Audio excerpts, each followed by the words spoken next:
ಎಲ್ಲರೂ ಕೂಡ ತಮ್ಲೈನನ್ನು ನೋಡ್ಕೊಂಡು ಬಂದು ಈ ವಿಡಿಯೋನ ಆನ್ ಮಾಡಿದ್ದೀರಾ ಅನ್ಕೋತೀನಿ. ಯಾಕಂದ್ರೆ ಈಗೇನಿದ್ರು ಕೂಡ ಜೆಮಿನಿ AI ಮುಖಾಂತರ ತುಂಬಾ ಜನ ತಮ್ಮ ಫೋಟೋಸ್ಗಳನ್ನ ಎಡಿಟ್ ಅನ್ನ ಮಾಡ್ಕೋತಿದ್ದಾರೆ. ಯಾವ ರೀತಿ ಫೋಟೋ ಬೇಕೋ ಎಲ್ಲಾ ರೀತಿಯಾದಂತಹ ಫೋಟೋಗಳು, ಸ್ಟೈಲಿಶ್ ಆದಂತಹ ಫೋಟೋಗಳು ಎಲ್ಲಾನು ಕೂಡ ಸಿಗ್ತಾ ಇದೆ.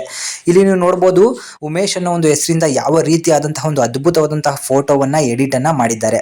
ಇದೇ ರೀತಿಯಾದಂತಹ ಫೋಟೋಗಳು ನಿಮಗೂ ಕೂಡ ಮಾಡ್ಕೋಬೇಕು ಅಂತ ಅನ್ಸುತ್ತೆ, ಬಟ್ ಹೇಗೆ ಮಾಡೋದು ಅನ್ನೋ ಒಂದು ಡೌಟ್ ಇರುತ್ತೆ. ಅದನ್ನ ನಾನು ಈ ವಿಡಿಯೋದಲ್ಲಿ ನಿಮಗೆ ತಿಳಿಸ್ಕೋತಾ ಹೋಗ್ತೀನಿ. ಮೊದಲಿಗೆ ಯಾರ್ಯಾರು ನಮ್ಮ ಚಾನಲ್ ಸಬ್ಸ್ಕ್ರೈಬ್ ಮಾಡ್ಕೊಂಡಿಲ್ಲ, ದಯವಿಟ್ಟು ಸಬ್ಸ್ಕ್ರೈಬ್ ಅನ್ನ ಮಾಡ್ಕೊಳ್ಳಿ, ಈ ವಿಡಿಯೋಗೊಂದು ಲೈಕ್ ಅನ್ನ ಮಾಡಿ. ಸೊ ಈ ರೀತಿಯಾದಂತಹ ಎಲ್ಲಾ ತರದ ವಿಡಿಯೋಗಳನ್ನ, ಎಲ್ಲಾ ಸ್ಟೈಲ್ಗಳ ವಿಡಿಯೋಗಳನ್ನ ಅಥವಾ ಫೋಟೋಗಳನ್ನ ನೀವು ಮಾಡ್ಕೋಬಹುದು. ನಿಮ್ಮ ಎಲ್ಲಾ ರೀತಿಯಾದಂತಹ ಡಿಪಿಗಳಿಗೂ ಹಾಕೋಬಹುದು. ಮೊದಲಿಗೆ ನೀವು ಜೆಮಿನಿ ಗೂಗಲ್ ಅಂತ ಹೇಳಿ ಸರ್ಚ್ ಮಾಡ್ಕೋಬೇಕು. ಆಗ ಈ ತರ ಬರುತ್ತೆ. ಅದನ್ನ ಕ್ಲಿಕ್ ಮಾಡ್ಕೊಂಡ್ರೆ ಈ ತರ ಒಂದು ಇಂಟರ್ಫೇಸ್ ನಿಮಗೆ ಓಪನ್ ಆಗುತ್ತೆ. ಸೊ ಗಾಟ್ ಇಟ್ ಅಂತ ಹೊಡ್ಕೊಂಡ ನಂತರ ಈ ತರ ಒಂದು ಇಂಟರ್ಫೇಸ್ ಓಪನ್ ಆಗುತ್ತೆ. ಸೊ ಅಲ್ಲಿ ಕೆಳಗಡೆ ನೋಡ್ಕೋಬಹುದು, ನೀವು ಪ್ಲಸ್ ಬಟನ್ ಇರುತ್ತೆ, ಅದ್ರ ಮೇಲೆ ಕ್ಲಿಕ್ ಮಾಡಿ ನಂತರ ಅಪ್ಲೋಡ್ ಫೈಲ್ಸ್ ಮೇಲೆ ಕ್ಲಿಕ್ ಅನ್ನ ಮಾಡಬೇಕು. ನಂತರ ಫೋಟೋಸ್ ಅಂಡ್ ವಿಡಿಯೋಸ್ ಮೇಲೆ ಕ್ಲಿಕ್ ಮಾಡಿದ್ರೆ ಈ ರೀತಿ ಒಂದು ಫೇಸ್ ಓಪನ್ ಆಗುತ್ತೆ. ಸೊ ಅಲ್ಲಿ ನೀವು ಮೇಲೆ ನೋಡ್ಕೋಬಹುದು, ಫೋಟೋಸ್ ಅಂತ ಇದೆ ಅಲ್ವಾ, ಅದ್ರ ಮೇಲೆ ಕ್ಲಿಕ್ ಮಾಡ್ಕೊಂಡ್ರೆ ದೊಡ್ಡ ದೊಡ್ಡ ಫೋಟೋಗಳು ಕಾಣಿಸುತ್ತೆ. ನಾವು ಈ ಲಿಸ್ಟ್ ಅಲ್ಲೂ ಕೂಡ ಸೆಲೆಕ್ಟ್ ಅನ್ನ ಮಾಡ್ಕೋಬಹುದು. ಸೊ ನಾನು ಈ ಲಿಸ್ಟ್ ಅಲ್ಲಿ ಒಂದು ಫೋಟೋನ ಸೆಲೆಕ್ಟ್ ಮಾಡ್ತಿದ್ದೀನಿ, ದರ್ಶನ್ ಅವರ ಫೋಟೋವನ್ನ. ಸೊ ಆ ಫೋಟೋನ ಅಲ್ಲಿ ಬಂದ ನಂತರ ಕೆಳಗಡೆ ಆಸ್ಕ್ ಜೆಮಿನಿ ಅಂತ ಇರುತ್ತೆ, ಅದು ನಮಗೆ ತುಂಬಾ ಇಂಪಾರ್ಟೆಂಟ್. ನಮಗೆ ಯಾವ ರೀತಿ ಫೋಟೋ ಬೇಕೋ ಅದನ್ನ ಅಲ್ಲಿ ಸಂಪೂರ್ಣವಾಗಿ ಬರಿಬೇಕಾಗತ್ತೆ. ಇದೊಂದು ನಾನು ಫಾರೆಸ್ಟ್ ಅಲ್ಲಿ ಇರುವಂತಹ ಒಂದು ದರ್ಶನ್ ಅವರ ಫೋಟೋವನ್ನ ಎಡಿಟ್ ಮಾಡ್ತಿದ್ದೀನಿ ಮೊದಲಿಗೆ ತೋರಿಸ್ಲಿಕ್ಕೋಸ್ಕರ. ಸೊ ಇದನ್ನ ಸಂಪೂರ್ಣವಾಗಿ ಬರ್ದಿದ್ದೀನಿ. ಸೊ ಈಗ ಬರ್ದಾದ ನಂತರ ನಾನು ಅಲ್ಲಿ ಜಸ್ಟ್ ಎ ಸೆಕೆಂಡ್, ಅಲ್ಲಿ ಒಂದು ಬಾಣದ ಗುರುತಿತ್ತಲ್ಲ, ಅದನ್ನ ಕ್ಲಿಕ್ ಮಾಡಿದ ಕೂಡಲೇ ಜಸ್ಟ್ ಎ ಸೆಕೆಂಡ್ ಅಂತ ಹೇಳಿ ಕಾಯ್ದತ್ತೆ. ಸೊ ಒಳ್ಳೆಯ ನೆಟ್ವರ್ಕ್ ಇದ್ರೆ ಬೇಗ ಬರುತ್ತೆ, ಇಲ್ಲ ಅಂದ್ರೆ ಸ್ವಲ್ಪ ಟೈಮ್ ಅನ್ನ ತಗೊಳ್ಬಹುದು.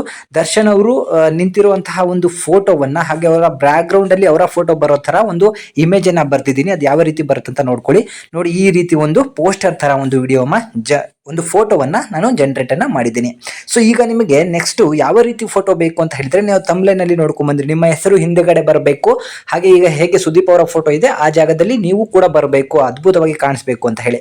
ಸೊ ಅದರಂತೆ ಒಂದು ಫೋಟೋವನ್ನ ನಾವೀಗ ಎಡಿಟ್ ಅನ್ನ ಮಾಡೋಣ. ಒಬ್ಬ ಫ್ರೆಂಡಿನ ಫೋಟೋನ ಒಂದು ಎಡಿಟ್ ಮಾಡ್ತೀನಿ ನಾನೀಗ.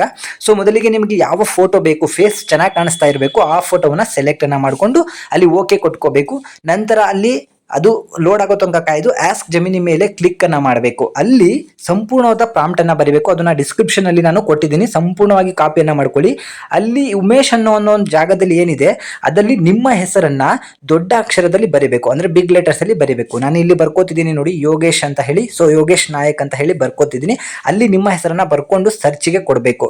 ನಂತರ ಅಲ್ಲಿರುವಂತಹ ಬಾಣದ ಗುರುತು ಮೇಲೆ ಕ್ಲಿಕ್ ಮಾಡಿದ್ರೆ ಜಸ್ಟ್ ಎ ಸೆಕೆಂಡ್ಸ್ ಅಂತ ಹೇಳಿ ಅದು ಕಾಯ್ತಾ ಇರುತ್ತೆ. ಸೊ ಒಂದು 5 ಸೆಕೆಂಡ್ ಇಂದ 10 ಸೆಕೆಂಡ್ ವೇಟ್ ಮಾಡಿದ್ರೆ ಸಾಕು, ನಿಮಗೊಂದು ಅದ್ಭುತವಾದಂತಹ ಫೋಟೋವನ್ನ ಇದು ಜನರೇಟ್ ಅನ್ನ ಮಾಡಿ ಕೊಡುತ್ತೆ.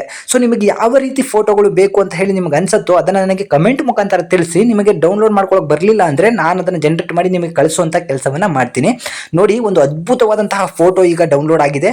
ನೋಡ್ಕೋಬಹುದು ಯಾವ ರೀತಿ ಬಂದಿದೆ ಆ ಹುಡುಗರ ಫೋಟೋ ಅಂತ ಹೇಳಿ. ಸೊ ಅವರ ಹೆಸರು ಕೂಡ ಎಷ್ಟು ಅದ್ಭುತವಾಗಿ ಬಂದಿದೆ, ಅವರ ಬಾಡಿ ನೋಡಬಹುದು, ಬೆಂಕಿ ಹತ್ಕೊಂಡಿರೋದು ನೋಡಬಹುದು, ಸಂಪೂರ್ಣವಾಗಿ ಬಂದಿದೆ. ಅದನ್ನ ಕ್ಲಿಕ್ ಮಾಡಿ ಇಟ್ಕೊಂಡ್ರೆ ಸಾಕು, ನೀವು ಅದನ್ನ ಡೌನ್ಲೋಡ್ ಮಾಡ್ಕೋಬಹುದು. ಇಲ್ಲಾಂದ್ರೆ ಮೇಲೂ ಕೂಡ ಡೌನ್ಲೋಡ್ ಬಟನ್ ಇರುತ್ತೆ.